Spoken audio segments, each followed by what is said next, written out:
तो ये हम लोग का सेकंड लेक्चर, और इस लेक्चर का जो टॉपिक होगा वो होगा क्वांटाइजेशन ऑफ चार्ज।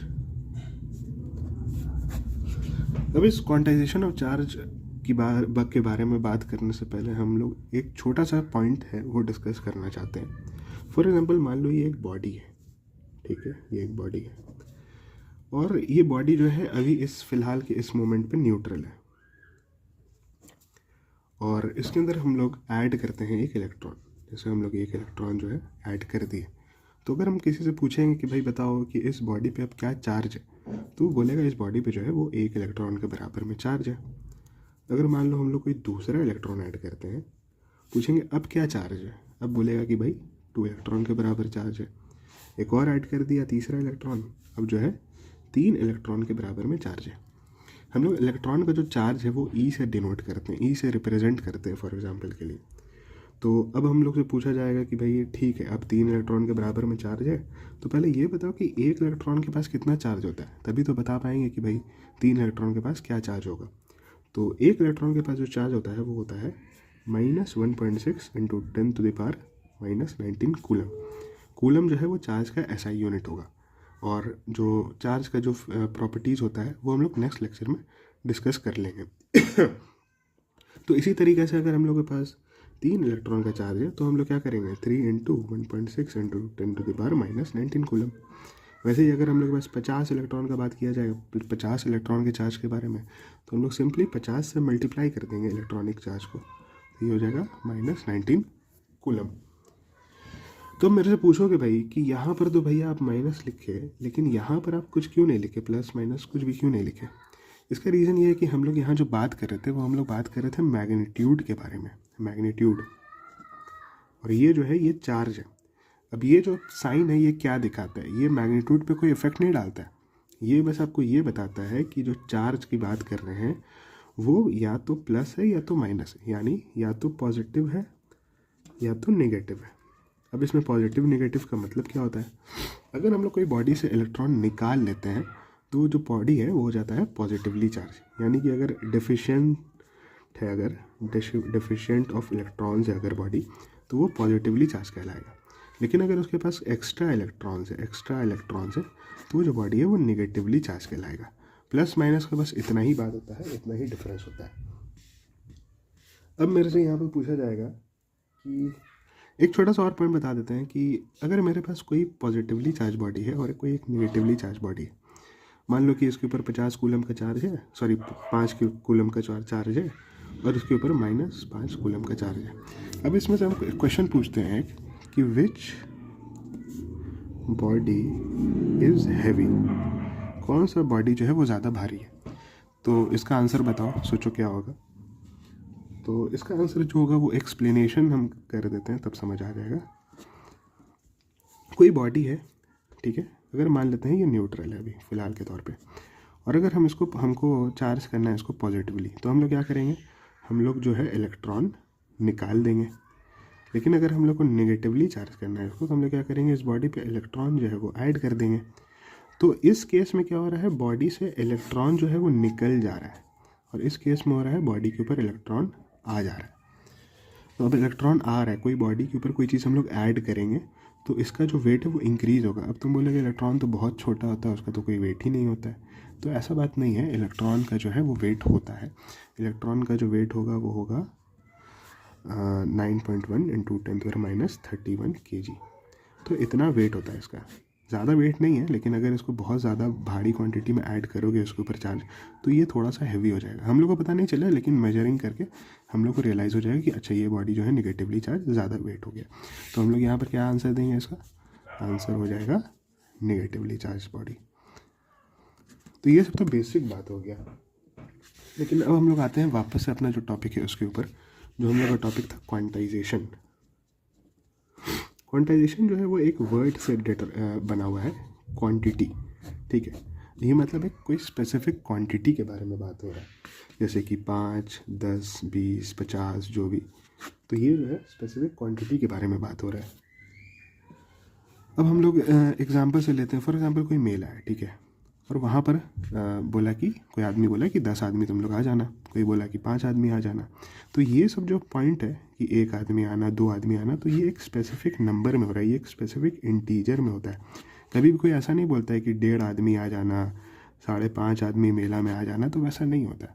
या तो 1 होगा, या तो 2 होगा, या 5 या 10 या 50, जो भी होगा एक स्पेसिफिक नंबर में होगा। ये ना तो फ्रैक्शन में होगा, ऐसा नहीं होता है कि 5.5 आदमी आ जाना, या फिर 5.5 आदमी आ जाना, 11/3 आदमी आ जाना, ऐसा नहीं होता है। ना ही डेसिमल में होता है। डेसिमल और ये जो है फ्रैक्शन पॉसिबल नहीं है। पॉसिबल जो है वो है इंटीजर, एक स्पेसिफिक इंटीजर में ही आया जा सकता है। तो इसीलिए इसको कहा जाता है, क्या कहा जाता है, चार्ज इज, टोटल चार्ज लिख देते हैं, total charge is integral multiple of electronic charge. तो ये जो सेंटेंस है इसको अगर हम लोग फार्मूला के हिसाब से लिखना चाहें तो फार्मूला में कैसे लिख सकते हैं, Q = NE। अब इसका मतलब क्या होता है, Q जो होता है वो हो गया टोटल चार्ज, और ये जो है ये हो गया एक इंटीजर, यानी कि integral multiple of what, electronic charge, यानी कि ये जो है इलेक्ट्रॉन का चार्ज, एक सिंगल इलेक्ट्रॉन का चार्ज। अब इसके ऊपर कुछ क्वेश्चंस करा देते हैं।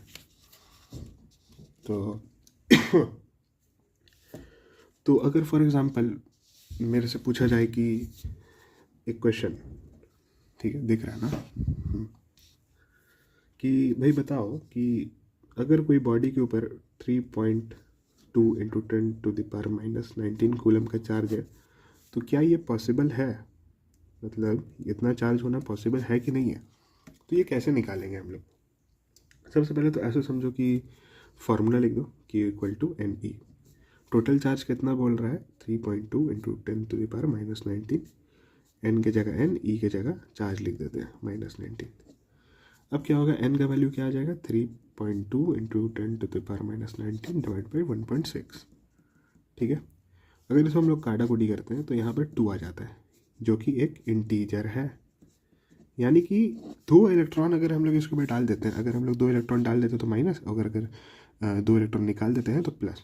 तो अगर हम लोग 2 इलेक्ट्रॉन का जो है वो ट्रांसफ़र करते हैं तो ये चार्ज आ जाता है, क्योंकि हम लोग सिर्फ 2 के बारे में बात करें। अगर यही गलती से 2.5 आ जाता, 3.5 आ जाता, 11/3 आ जाता, तो ये जो होता है पॉसिबल नहीं होता। तो सब अगर क्वेश्चन आएगा एग्ज़ाम में तो हम लोग निकालेंगे कैसे, हम लोग डायरेक्ट इलेक्ट्रॉन चार्ज से डिवाइड कर देंगे, और हम लोग को पता चल जाएगा कि भाई अगर इंटीजर आया तो भाई एग्जिस्ट करता है, अगर नहीं आया तो नहीं करता है। 4-5 क्वेश्चन और है वो हम करके दिखा देते हैं, तो सब कुछ समझ आ जाएगा। पहला क्वेश्चन यहाँ पे लिखते हैं, ठीक है। पहला क्वेश्चन होगा 3.2 × 10⁻⁻20 कूलम, ये पहला क्वेश्चन है, ठीक है। अब इस क्वेश्चन में तुम देखोगे तो लगेगा यार ये तो हो जाना चाहिए, तो ईजी है। तो अगर हम लोग इसको ऐसे डिवाइड करते हैं 1.6 × 10⁻⁻19 से, तो ये तो कट गया, 2 आ गया।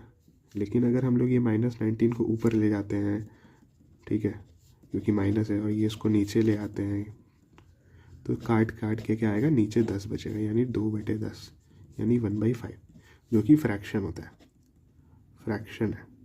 तो फ्रैक्शन तो नहीं एग्जिस्ट करता है, क्योंकि हम लोग ऐसा नहीं करेंगे कि भाई 1.5 इलेक्ट्रॉन निकाल दिए थे, तो ऐसा नहीं होगा। तो हम लोग बोलेंगे नो, इट डजंट एग्जिस्ट। अब आते हैं दूसरा क्वेश्चन में। दूसरा क्वेश्चन भी सिमिलर मेथड से होगा, तुम देखो समझ में आता है कि नहीं। 3.2 × -18 ले लेते हैं, ठीक है। अब ये जो है ये नंबर बड़ा है, तो ये अगर हम लोग इसको फिर से डिवाइड करेंगे इससे, तो क्या आ जाएगा, ये कटा 2 और ये ऊपर गया 10, तो यानी 20। यानी अगर 20 इलेक्ट्रॉन का ट्रांसफ़र होता है तो ये वाला चीज़ एग्जिस्ट करेगा, तो यस लिख देंगे, यस इट एग्जिस्ट।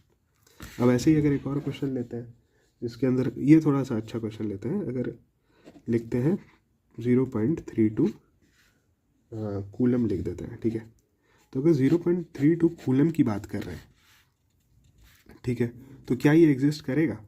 तो लिख देते हैं 0.32 × 10 × 1.6 × 10⁻⁻19 कूलम, ठीक है। यहाँ भी कूलम कट गया। अब ये वाला कैसे कटेगा, 0.32 डिवाइडेड बाई 1.6 और ये जो है ऊपर 19 आ जाएगा, n के बराबर हो जाएगा। ठीक है, कटेगा कैसे, ये नीचे 100 आ गया, ये 0 हटा तो ऊपर आ गया, ये 2 से गया और 2 से गया, ये इससे गया, तो 2 इंटू 10⁻18। तो यानी कि अगर 2 इंटू 10⁻18 इतना ज़्यादा इलेक्ट्रॉन अगर हम लोग ट्रांसफ़र करते हैं तो ये चार्ज आ जाएगा 0.32 कूलम। तो येस इट एग्जिस्ट। इसके साथ एक और चीज़ ध्यान में रख लो कि भाई इतना ज़्यादा इलेक्ट्रॉन ट्रांसफ़र कर रहे हैं तब इतना का चार्ज आ रहा है कूलम का। तो एक कूलम सोच लो कि कितना बड़ा नंबर होता है, कितना इलेक्ट्रॉन ट्रांसफ़र करने से ये आ जाता है। ठीक है, 2-3 और सवाल कर लेंगे, उसके बाद लेक्चर को एंड कर देंगे। ये चीज़ समझ आ जाए तुमको कि अगर मान लो कहीं लिखा हुआ है Q इक्वल टू -4.8 कूलम। ठीक है, माइनस माइनस यानी कि डेफिशिएंसी नहीं है, एक्स्ट्रा इलेक्ट्रॉन है, कोई बात कर रहे हैं तो इसीलिए लिखा हुआ है। तो ये वाला एग्जिस्ट करेगा, तो येस इट एग्जिस्ट, क्योंकि ये जो है 2 के जगह 3 अगर हो जाएगा तो आ जाएगा उसका आंसर।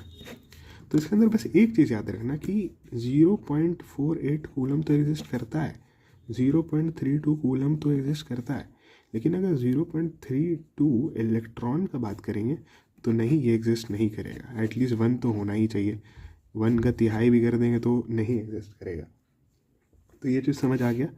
तो कहीं पर भी अगर देगा इलेक्ट्रॉन का देख लेना, इलेक्ट्रॉन का चार्ज क्या होता है, इतना होता है।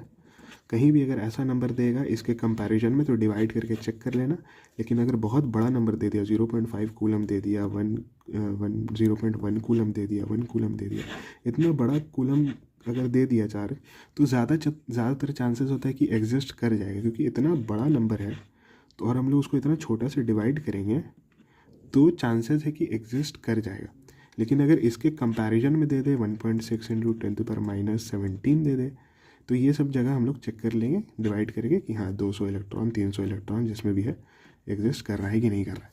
तो ये वाला चीज़ हम लोग को समझ आ गया, क्वांटाइजेशन ऑफ चार्ज। इसी के ऊपर सारा क्वेश्चन रहता है और जनरली कुछ पूछता भी नहीं है उसके ऊपर। नेक्स्ट वाला जो हम लोग लेक्चर 3 करेंगे उसमें हम लोग पढ़ेंगे प्रॉपर्टीज़ ऑफ चार्ज। ज़्यादा बड़ा लेक्चर नहीं होगा, 10 से 12 पॉइंट्स बता देंगे उसके ऊपर और समझ आ जाएगा। और चौथा लेक्चर जो है वो क्वेश्चंस करा देंगे थोड़ा बहुत, तो और अच्छे से समझ आ जाएगा। अब बात इसमें कि जो हम क्वेश्चंस कराएंगे ना, वो हम ऐसा नहीं कराएंगे कि 20-20 मिनट 15-15 मिनट हम एक्सप्लेन कर रहे हैं क्वेश्चंस को, नहीं वैसा नहीं होगा। हम 30 से 40 सेकंड में क्वेश्चंस को एग्ज़ाम में कैसे टैकल करते हैं, एग्ज़ाम पॉइंट ऑफ व्यू में क्वेश्चन पेपर को कैसे अटेम्प्ट करना है, हम वो बताएंगे इस लेक्चर्स में। क्योंकि भाई बाकी चीज़ तो सभी करा रहा है यूट्यूब पर। तो ये हो गया। और ऐसा वीडियोस और चाहिए तो क्या कर लेना भाई, सब्सक्राइब वगैरह कर लो, शेयर वगैरह कर लो, तो फिर हम वीडियोस डालते रहेंगे।